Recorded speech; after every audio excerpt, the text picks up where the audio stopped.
photography is like a magical little snapshot into the past. I like the idea of capturing the moment. I love photography because it gives me the world. You don't have to know in-depth art to be able to be touched by the spirit behind it. I'm registered legally blind. The whole idea of a blind person being a photographer just doesn't make sense to some people. I feel that every time I capture something, it's a memory of a personal victory over my challenges.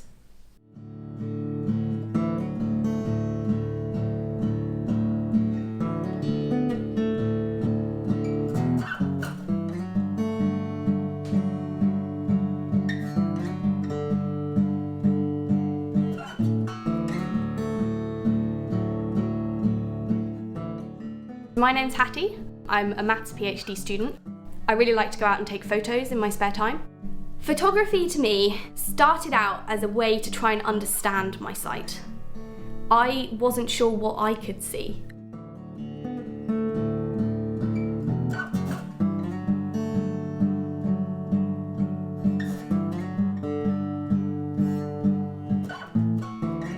My name is Nivi. I am an amateur photographer. My photography is a little bit different because my eyes frame things naturally. There's a moment that you go like, take the shot now.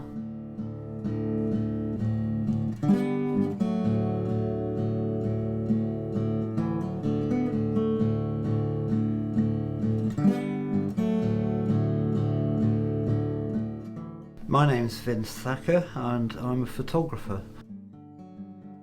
Growing old and being mortal doesn't interest me. I want to carry on and do all sorts of things I've always wanted to do, like gliding, whitewater rafting. But I should think it'd be thrilling. So I think that it's interesting how little people understand about sight. Sight is a spectrum. 95% of people registered legally blind have got different levels of sight. Only 5% of people registered blind live in absolute dark.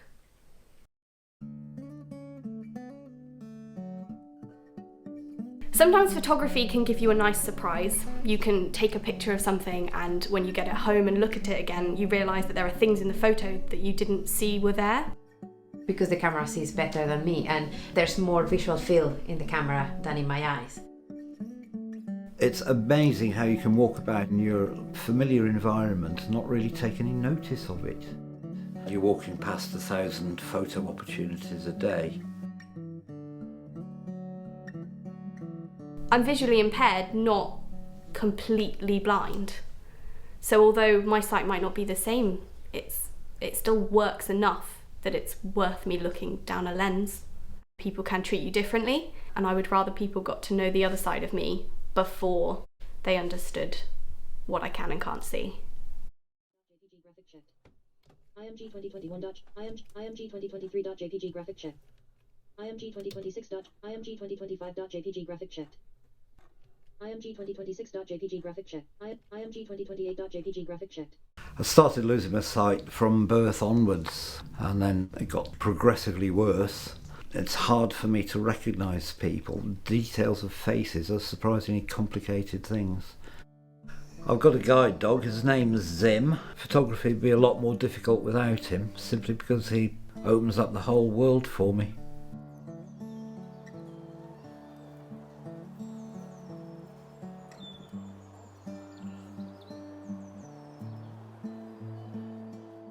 I started losing my sight probably around the age of 16. I can only really see out of my left eye. When I look at someone, I tend to look at their left eye, but then I can't see their right eye, and I can only see maybe one nostril, a bit of their mouth, so I have to really appreciate the beauty of things in parts. I was 26 years old. I found out that I had lost quite a significant amount of my peripheral vision. That's about 15 degrees periphery, whereas a normal person would have 120, 180 degrees. So it's a very narrow tunnel. We went sailing, which is something I've always wanted to do. And he sat in the bottom of the boat and every time it turned his nose went in the air and he sniffed the air. Sometimes it's just the sheer beauty of the world is worth capturing.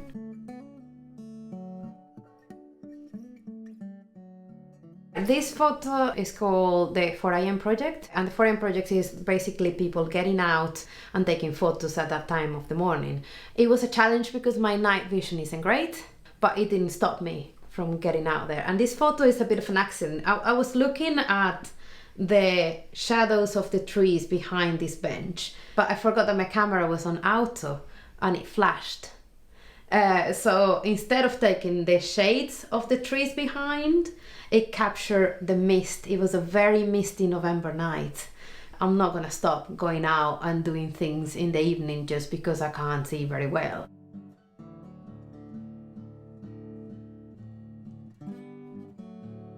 So I took this photo on holiday in Budapest, but I remember being really quite taken aback with the colours in the sky and the way that the castle was lit up. And this kind of became the picture that best demonstrated how much fun we had. The photography is something that came on later in life. Particularly after my wife died. I spent years caring for my wife, and I was really trapped in this house. I'm not able to do anything much that I wanted. So it was making up for lost time, really.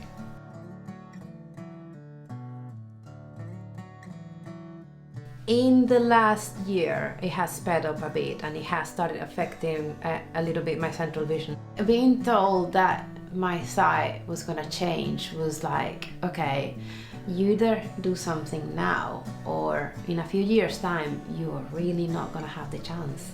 I cannot see details as well as I used to, so I have to trust that the camera is gonna focus the photo, and I have to come back and actually take a proper look at the photo on my big monitor, so I get surprised.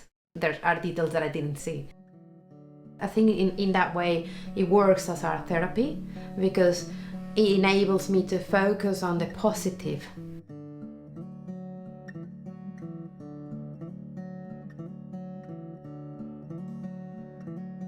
I could so easily miss so much, but if you take the time to take a photo of something, you can capture it still. It was a good way to try and understand why I found certain things beautiful or interesting that other people didn't. Image. Take picture. Button.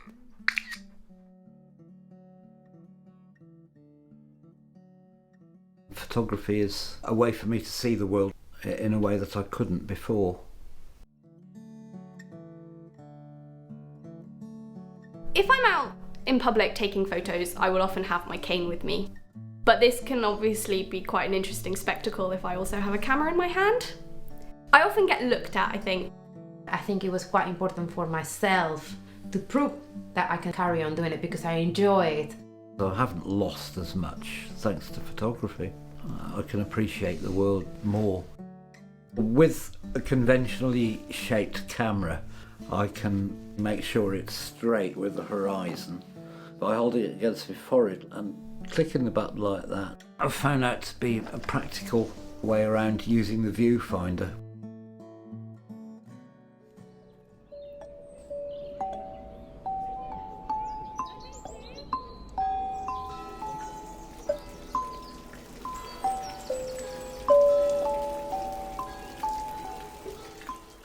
I'd already worked out that if I was to get anywhere with it, I would have to use all my senses. It's absolutely vital to me that I take note of everything in the environment. This photo of a flock of gulls above the river was taken by sound as much as anything else. The gulls were obvious by their presence because they were making such a racket. The river was quite turbulent at the time and bashing against the rocks, so there was a complete sound picture in front of me. The sun was warm on one side of me, so I knew which way the lights were coming. This demonstrates more what I see when I see a building. I very much focus on the details. My lack of peripheral vision is quite interesting for photography because it forces me to really think about composition. I took this photo in Brighton. It was a really boring day, as in the sky was so white and the lighting was terrible, so I had to find a way to make it more interesting, which is a great thing about photography. It presents you with so many challenges of how to best portray something. So I wanted to make sure that my pictures reflected the good day I had. I can see colours perfectly. Colours are beautiful, so why not bring that out in my photography? Namyo Renge Kyo, Namyo Renge Kyo, Namyo Renge Kyo, Namyo Renge Kyo, Namyo Renge Kyo, Namyo Renge Kyo, Namyo Renge Kyo, Namyo Renge Kyo, Namyo Renge Kyo, Namyo Renge Kyo, Namyo Renge Kyo, Namyo. Buddhism enabled me to find hope even in the depths of despair. The year that I was diagnosed, it was very bleak. Because it was life-changing, and I felt that for the first time I lost my free-spirited nature. I was invited to a local Buddhist meeting, and that kind of joy that I had felt in the past started coming back. I love water lilies. They are linked with my spiritual practice. The consciousness of looking for positive things every day, I was able to capture this. And the funny thing is, I have spoken to other council employees, and they walk past that pound every day and they never even knew those water lilies were there. If people look at my photos and they feel joy, it makes their day better. I feel like I fulfill my purpose with my art.